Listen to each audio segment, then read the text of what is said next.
December 13th, 2024. It's Health Insurance Week. Plus more December deadlines. In this newsletter, 2024 last chance dates, a pause on BOIs, health insurance webinar on demand, 10 weeks in 5, December AMA, and make trucks tiny again. Let's dance this last dance tonight. I want to revisit individual health insurance, as many of you will be choosing your 2025 plans this week. It's been quite a week for health insurance. I was on my last corporate renewal call when the news of the United Healthcare CEO's murder broke. Murder is wrong, and also, I'm not begrudging anyone their feelings based on lived experiences with insurance companies. If you aren't eligible for a subsidy or Medicaid, health insurance will be your largest annual expense until you reach 65 and qualify for Medicare. In states where it's allowed, many of you will flirt with skipping coverage. Things to consider first. Out-of-pocket maximums. When I'm thinking about wealth management, I also think about downside risks. And healthcare costs are the most likely reason you'd find yourself filing for bankruptcy. In 2023, 66.5% of bankruptcies were directly tied to medical debt.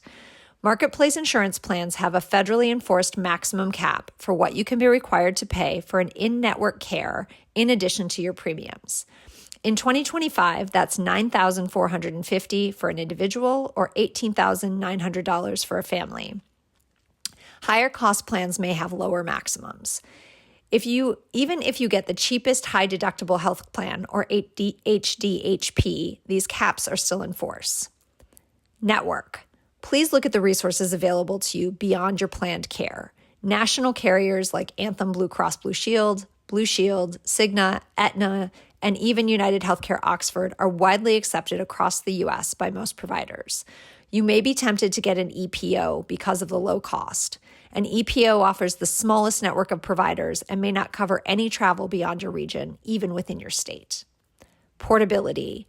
If you have a PPO or POS plan, you can see providers outside your home area or health system.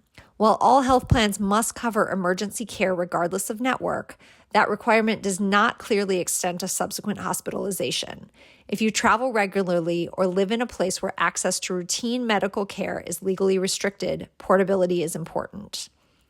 If you have $18,900 in emergency reserves, buying the least expensive HDHP Bronze PPO plan with a wide network could be a smart financial move.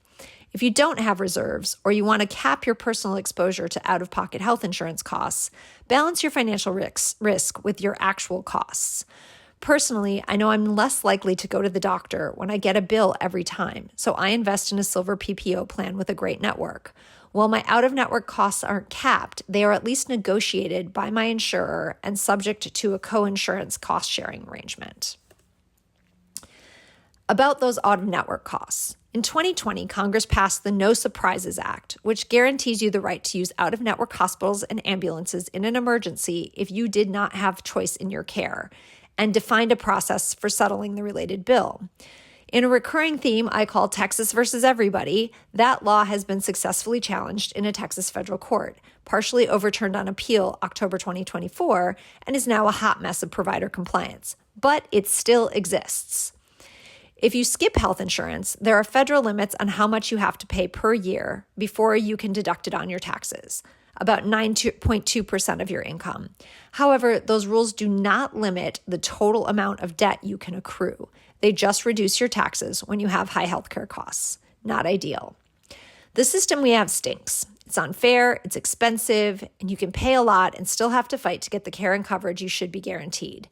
Insurers look for reasons to not pay and force you to navigate multiple appeals.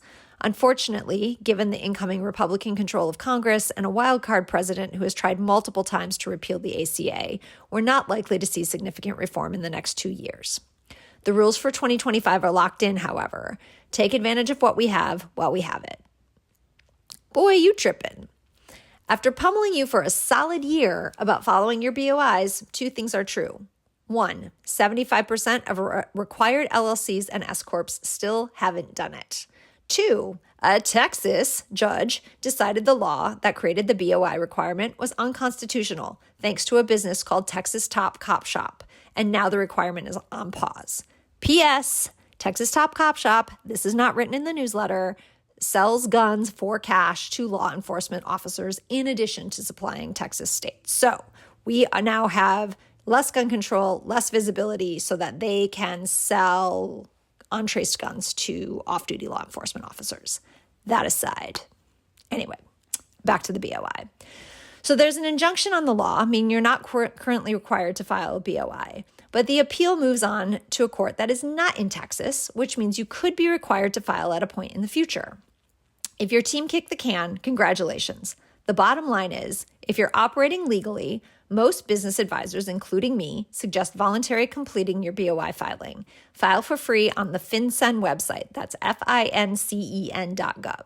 Or don't, and continue to watch this space. Last chance dates to know. Despite the BOI hiatus, we still have plenty of deadlines to keep your adrenaline pumping in the next few weeks, starting with Sunday's health insurance enrollment deadline. Here we go. December 15th, last day for individual and family health insurance plans from healthcare.gov and state exchanges if you want to start on January 1. Remember, enrollment requires both choosing a plan and paying the first month's premium. No pay, no January coverage. If you need help, join this month's AMA, check out my free 2025 guide, or download my 2025 health insurance event replay on demand. That's $27. December 20th, last day you should reasonably expect timely help until January 6th. Between the circle back in the new year attitude and the out-of-office notifications, you'll be hard-pressed to get folks to respond in the last 10 days of the year. If you must have something done, especially if it involves you getting paid, fight through the cringe and use your hand computer to make a phone call. December 27th, last day for direct deposit transactions to clear through payroll systems on a 2-day payment window. Authorization on Friday means it pays out on Tuesday.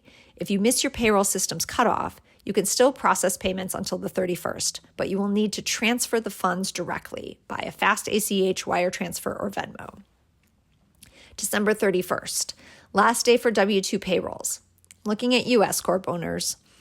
December 31st, also last day for 2024 qualified business expense tax deductions.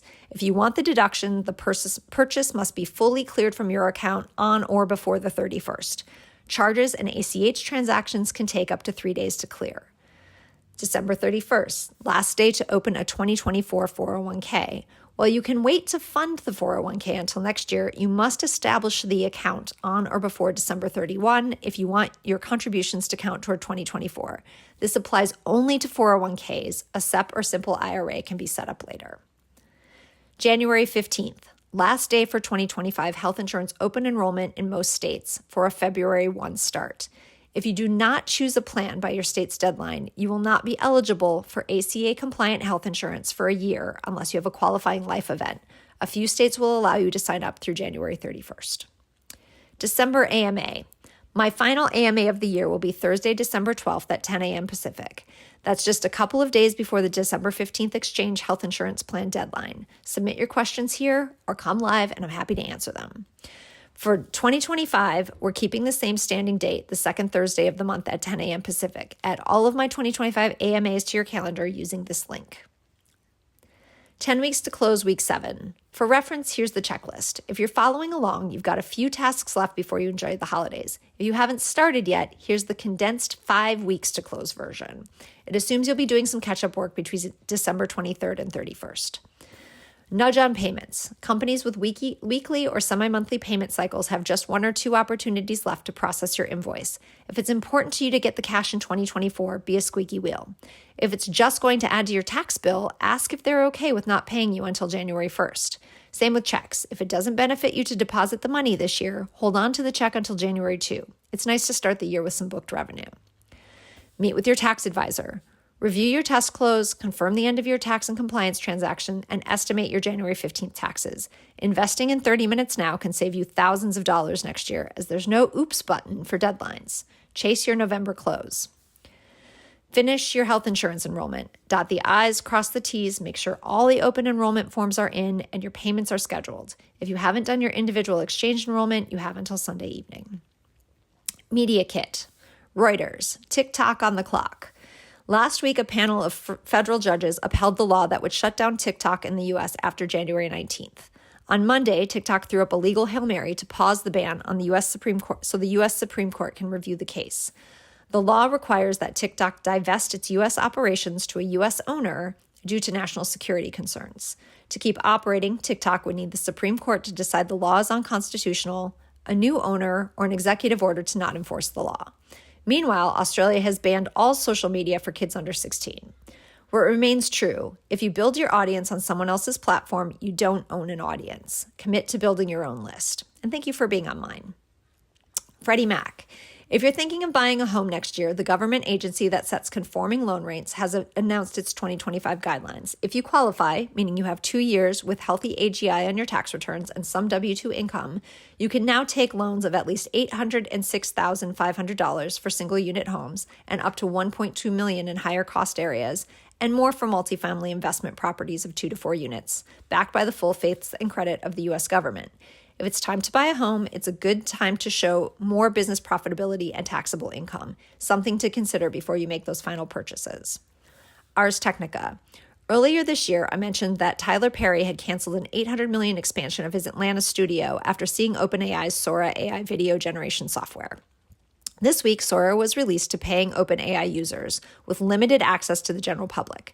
ChatGPT Plus users can use text prompts to generate up to 50 low-resolution videos per month of up to 20 seconds. Also, it's time to step up your ability to spot a fake.